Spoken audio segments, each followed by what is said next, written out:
La présente rencontre a pour singularité de réunir des chercheurs qui ont, disons, tous en partage la littérature, qu'ils en soient ou non des, disons, professionnels de la littérature au sens strict défini par une section ou quelque chose de cet ordre-là. Littérature envisagée dans une perspective culturelle ou esthétique, la discipline littéraire étant elle-même fondamentalement dans ses méthodes au carrefour de plusieurs disciplines. Elle va s'ouvrir dans un instant sur un hommage à la mémoire de Nicole Laureau. Il ne s'agit pas seulement par ce geste de se conformer à une simple rhétorique commémorative, mais plutôt de situer cette rencontre dans un état d'esprit dont il me semble qu'elle l'incarnait exemplairement, jusqu'à ce que sa trajectoire se fût brisée brutalement au milieu des années 1990. Un état d'esprit qu'on pourrait désigner par l'association d'une haute exigence intellectuelle, d'une disposition d'ouverture et d'échange à l'échelle des sciences sociales et humaines avec des chercheurs issus d'horizons multiples, d'un engagement dans les débats de l'époque sans tomber dans les facilités du slogan. On se souvient du long texte sur l'autochtonie paru en clôture de Nez de la Terre qu'elle écrivit pour faire pièce à une récupération de la Grèce par les idéologues du Front National. Son parcours s'apparente en somme au frayage d'un chemin étroit et difficile entre des exigences moins contradictoires que complémentaires. Poursuivre l'exploration de la cité grecque et intervenir dans la cité d'aujourd'hui, se défier des généralisations, poser des limites aux politiques par une conception de l'antipolitique où la littérature peut faire contre-feu à l'idéologie de la cité, par la lutte contre l'oubli, notamment, comme le fit Victor Hugo dans Les Misérables, penser l'intervention dans le présent et poursuivre une recherche inactuelle, décloisonnée avec les risques qu'à l'époque, comme peut-être encore aujourd'hui, cela comportait. On peut constater les efforts déployés pour conjuguer ces exigences en se référant à des sommaires de revues nés dans les années 1980, L'écrit du temps, L'inactuel, Le genre humain, où sa présence se manifestait de façon constante. Helléniste, qui se qualifiait d'anthropologue de la cité grecque, elle est ainsi devenue une figure de référence dans de nombreux domaines de recherche, dont l'histoire et les études féminines. Les travaux de Nicole Laureau sont de ceux qui circulent et qui sont de nature à inspirer une réflexion des chercheurs qui souhaitent ne pas demeurer rivés au piquet de l'instant, selon l'expression de Nietzsche, et cherchant ainsi des points d'appui dans un en-deçà pour penser le présent. De manière plus directe encore, c'est à certaines des préoccupations qui lui tenaient à cœur que fait écho la présente rencontre. Qu'on songe, outre la cité divisée, qui est directement en prise sur le thème de ces deux journées, au numéro du genre humain consacré aux politiques de l'oubli, à tel article sur la guerre dans l'Iliade, à sa traduction de la poésie en actes de Grégory Nagy, à son usage de la psychanalyse et à la collection justement nommée L'Antiquité au présent qu'elle a fondée. Sa capacité fédératrice se trouve aujourd'hui confirmée par la présence amicale de plusieurs de ses proches qui nous font l'honneur et le grand plaisir d'intervenir dans ce colloque. Enfin, notre gratitude s'adresse aussi à quelqu'un dont le courage intellectuel a pu jouer un rôle dans des parcours très divers, incitant à son insu de jeunes chercheurs, j'en étais, à tenter d'explorer des manières nouvelles de penser leurs pratiques, à trouver du plaisir à prendre des risques, à s'atteler au travail collectif pour l'échange des vues, sans chercher à faire école, à prêter attention à ce qui nous constitue, à ce qui constitue notre présent, dans la défiance à l'égard des facilités de pensée, des langues de bois, et j'ose même dire, ce qui peut sembler paradoxal, à l'égard de quelqu'un d'aussi lumineux, une défiance à l'égard de ce qui brille avec un peu trop d'éclat. Je propose maintenant de céder la parole à ceux dont elle fut proche et qui furent proches d'elle et qui veulent bien dire quelques mots à sa mémoire. Et comme je le disais, afin d'éviter de théâtraliser inutilement ce moment, je propose que les personnes qui souhaitent dire un mot le fassent depuis leur place. Et je vais transmettre le micro à Jean-Michel Rey, s'il veut bien commencer. J'ai connu Nicole et Patrice Laureau en 1972 et j'ai commencé à suivre le travail de l'un et l'autre, et notamment le travail de Nicole qui prenait son essor à ce moment-là. Ce qui m'a d'emblée frappé, c'est précisément le fait que, au-delà de son domaine d'origine, c'est-à-dire l'oraison funèbre et ce qui en dépendait, il y avait dès ce moment-là une sorte de réflexion à l'œuvre, à la fois sur la Grèce, sur notre rapport à la Grèce, sur la manière d'aborder le propos, sur la traduction, etc. C'est-à-dire un ensemble de propos qui pouvaient d'emblée déborder le champ et qui pouvaient intéresser le philosophe que j'essayais d'être dès ce moment-là. Ce qui veut dire aussi que le développement même de l'œuvre, on vient d'y faire allusion à l'instant, son passage par la psychanalyse, sa reprise d'un certain nombre de motifs anthropologiques, son rapport entre l'actualité, toutes sortes de choses au fond qui ont fait que l'œuvre s'est développée en s'enrichissant et que le problème de la stasis aussi qui me semble absolument crucial pour toute réflexion qui aujourd'hui touche aux politiques, cette réflexion n'a fait que s'amplifier et devenir au fond de plus en plus présente dans le champ intellectuel français et international d'ailleurs. Et il me semble au fond qu'une partie du travail que j'ai essayé de faire depuis était une manière au fond de saluer ce travail et d'essayer de lui rendre hommage. Voilà.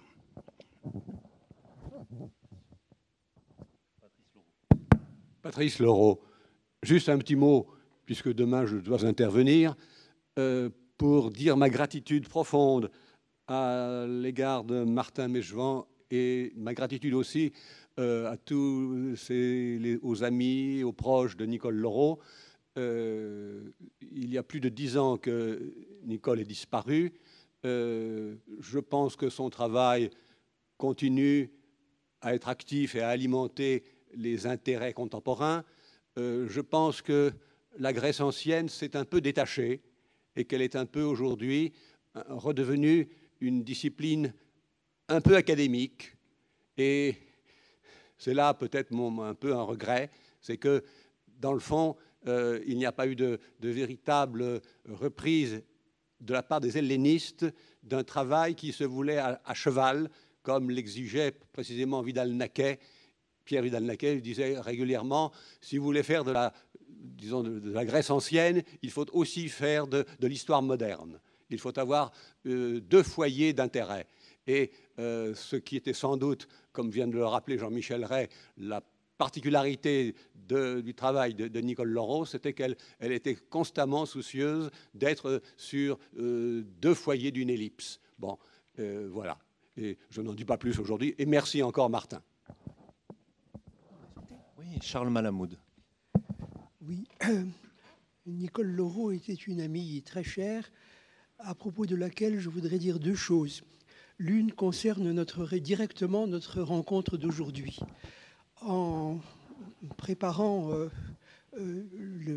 mon exposé, je suis tombé presque par hasard sur un numéro de l'Inactuel de 1994 qui est consacré à la guerre et dans lequel il y a un magnifique article de Nicole Leraut, toute elle, et dans ce texte où elle réfléchit avec une audace, une sûreté d'information et une rigueur de pensée proprement admirable sur ce fait qui doit nous retenir, c'est que dans l'épopée grecque, mais aussi dans les conflits auxquels nous participons ou auxquels nous assistons, eh bien certes, il y a les héros mégalomanes, il y a les victimes, et puis il y a le tout venant qui est animé sans qu'on le sache, sans qu'on le veuille, par un profond désir de tuer qu'il faut tirer au clair.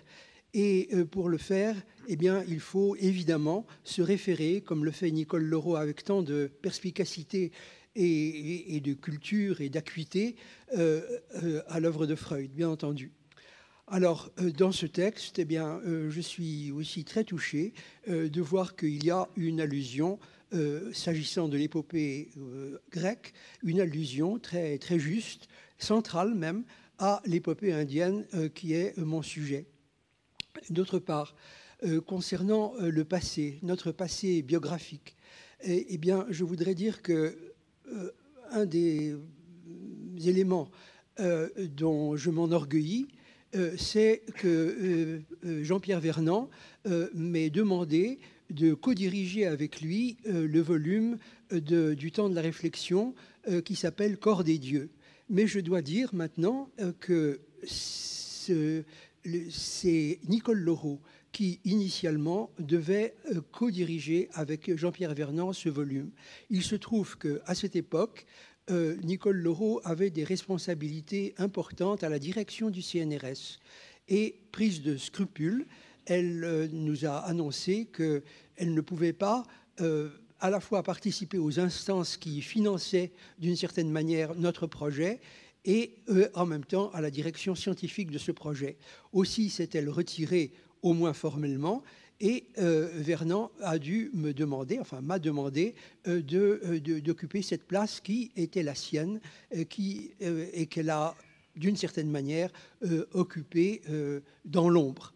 Alors je voulais rendre hommage à cette grande figure, à cet ami très proche dont je connais avec beaucoup d'émotion tellement d'aspects, aussi bien dans les découvertes d'ordre intellectuel qu'elle nous a fait partager que dans son aspect de haute figure morale, je dois dire.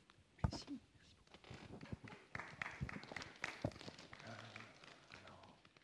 Jean-Max Gaudière. Merci, je suis désolé d'être arrivé un peu en retard. J'en avais prévenu Martin, mais je suis content de rencontrer beaucoup de gens que nous connaissons et qui ont connu Nicole Leroux. Et je veux juste dire quelques mots qui expliquent notre présence à Françoise et à moi ici aujourd'hui. Françoise a connu Nicole depuis bien plus longtemps que la plupart d'entre nous, puisqu'elles étaient collègues, camarades d'Hippocagne, ou de Cagnes. Donc, c'est pas d'hier. Et puis, nous avons retrouvé ensemble Nicole à l'École des hautes études en sciences sociales. Et à des moments où il y avait des remaniements dans les cursus universitaires, il nous est apparu à elle et à Françoise et à moi qu'il y avait lieu de continuer nos recherches qui étaient d'emblée pluridisciplinaires. Nous avions la même formation, mais nous n'avions pas exactement le même champ de recherche, puisque du côté de Françoise et de moi-même, nous étions, si j'ose dire, depuis la Grèce, partis vers la folie des asiles. Et nous avons décidé, Nicole et nous, de mettre en place une sorte de structure qui se réunissait avec quelques collègues et amis de l'école des hautes études une fois par mois. Ça a duré un certain nombre d'années et ça a été tout à fait fructueux pour nous tous. C'est un temps sur lequel nous avons pu construire. Il s'est trouvé qu'au moment où Nicole a eu ce malheureux accident vasculaire cérébral qui l'a handicapé lourdement, elle a décidé, et nous avons bien sûr accepté avec joie, que son activité institutionnelle, si on peut dire, serait à partir de ce moment-là limitée à la fréquentation de notre séminaire hebdomadaire Folie et Lien Social. Et dès le moment où elle a pu recommencer à marcher un peu, elle venait accompagnée par son mari Patrice tous les vendredis au 54 boulevard Raspail. Et croyez-moi, elle était assise entre Françoise et moi et elle participait. Elle participait effectivement à ce séminaire. Nous avions de temps en temps des confrontations. Il nous arrivait de passer par des moments, des textes de tragédie grecque, et nous pouvions continuer, comme par le passé, à nous affronter sur tel ou tel point de traduction, par exemple.